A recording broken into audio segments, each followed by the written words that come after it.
Hello, everyone. This is Kerwin, and welcome to another episode of What's Happening in Travel with Kushwa and Kerwin. Kushwa is not here today. I'm all alone again. Um, so first, I want to say my background today is a Qantas A330 taking off with the wheels just about going up and closing. Always fascinated by takeoffs because they're just such amazing things. But anyway.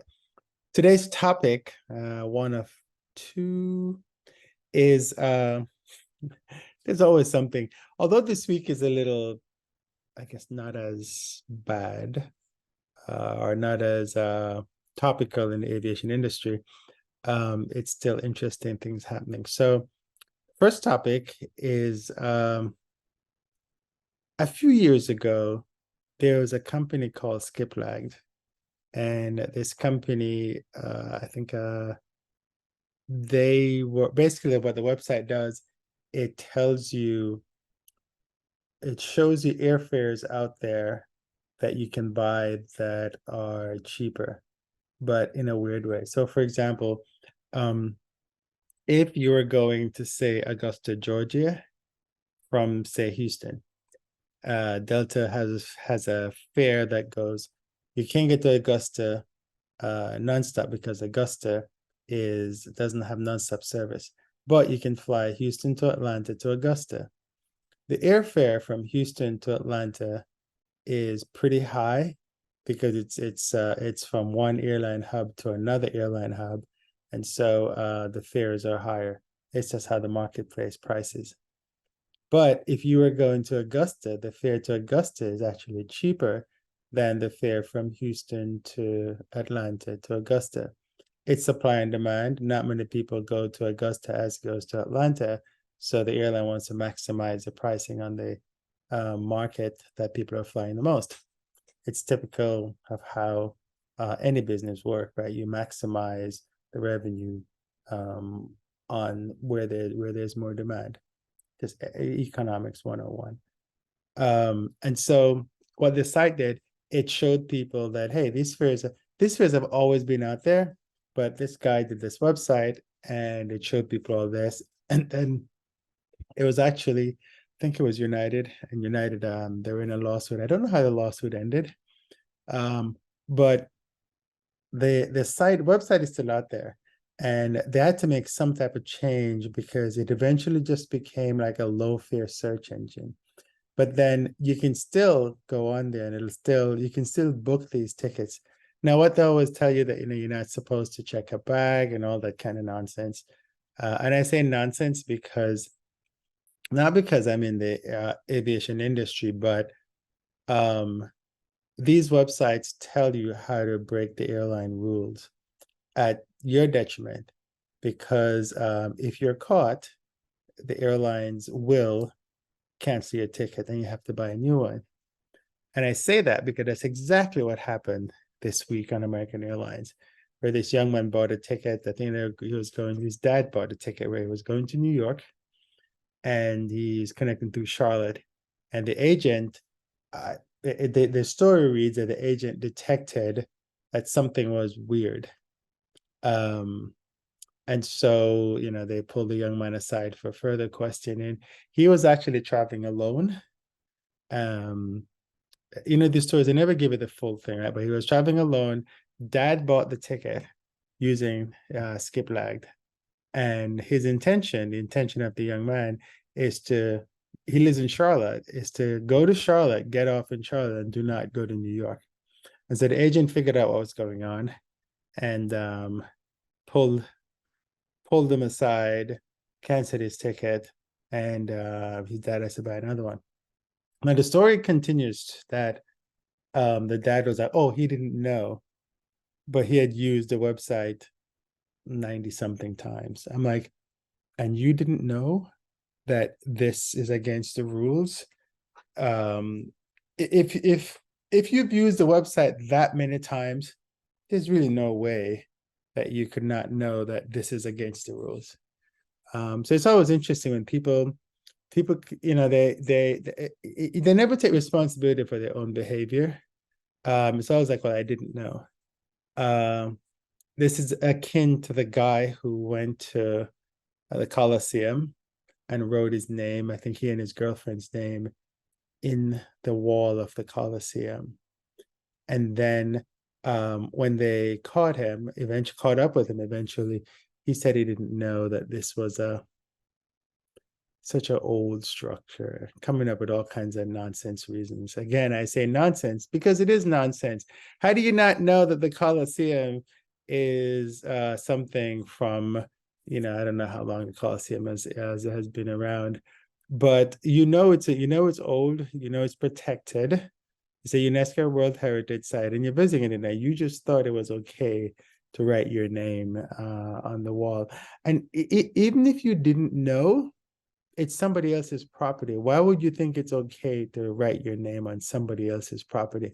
Just that in and of itself should tell you that you shouldn't do this kind of stuff. So I think, in travel, people try to do things and they try to get away with it. I am not a fan, never been a fan of that website.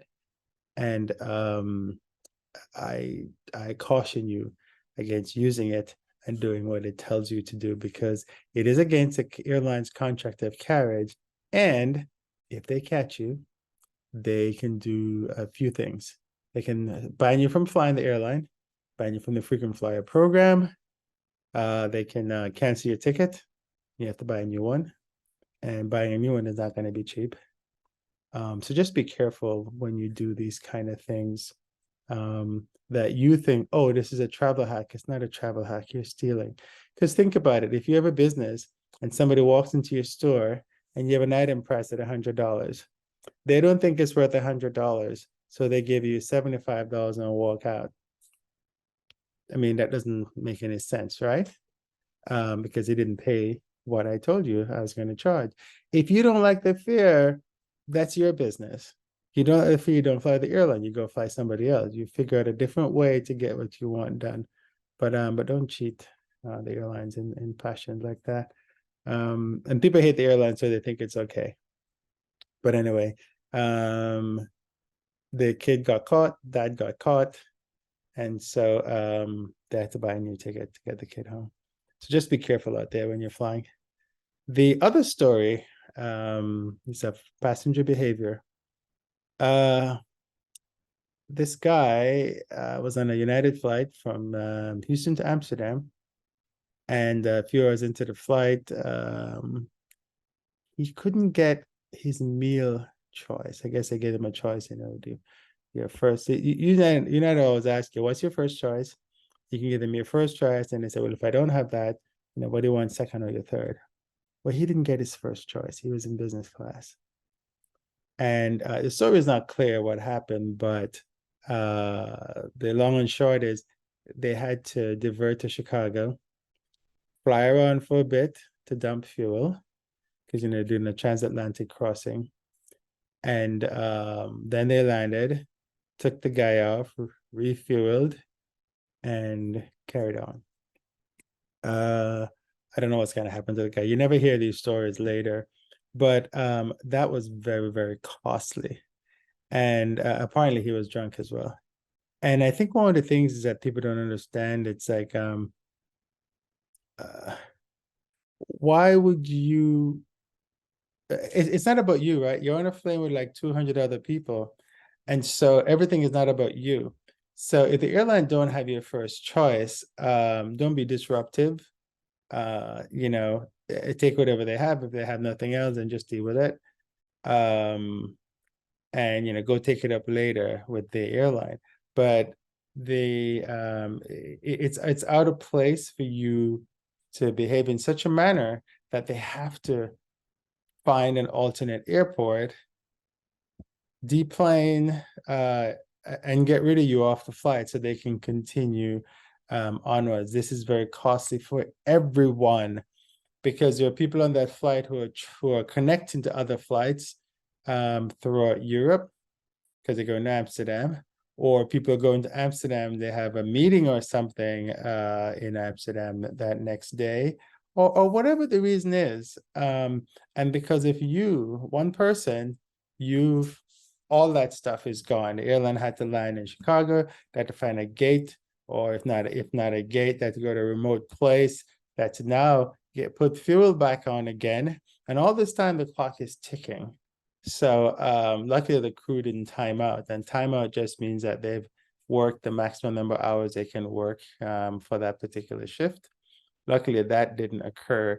And luckily when that crew gets to Amsterdam, they're gonna get on another they get that 24 hours before they leave again.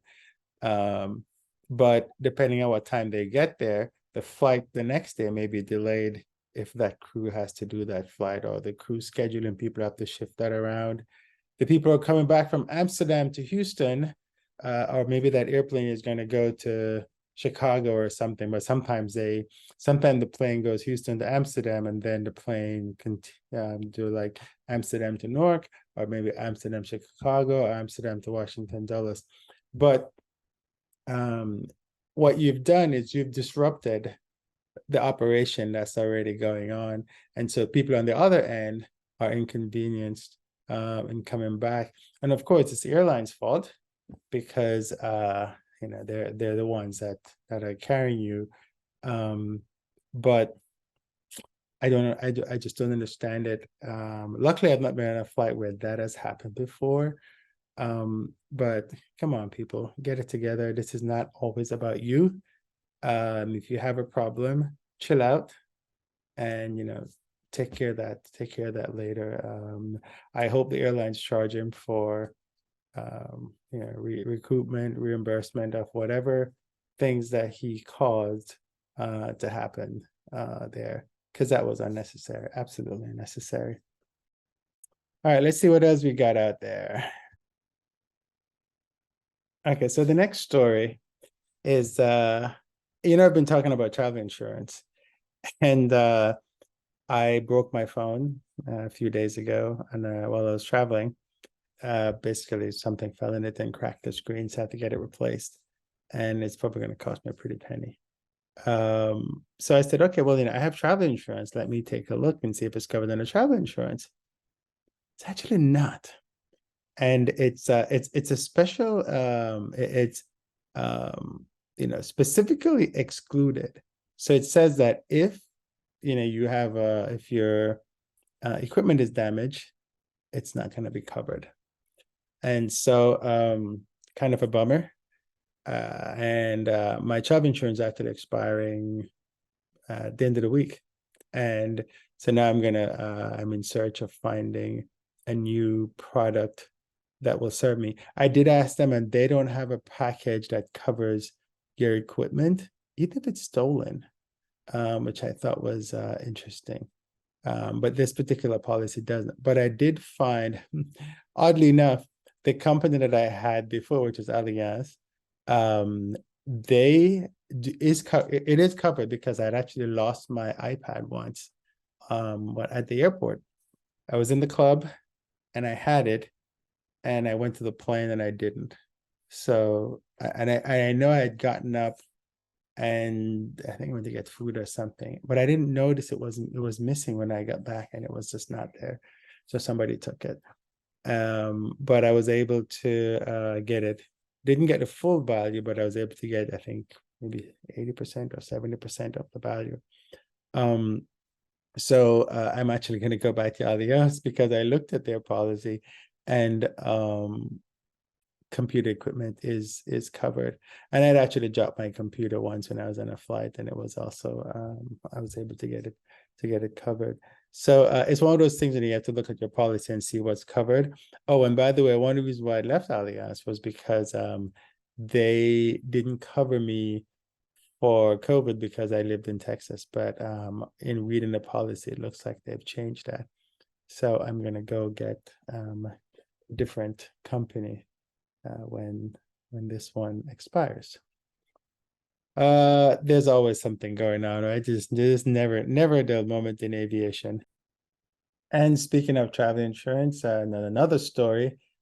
This lady in Atlanta is now on the lam because she's wanted for travel insurance fraud because she altered a COVID test.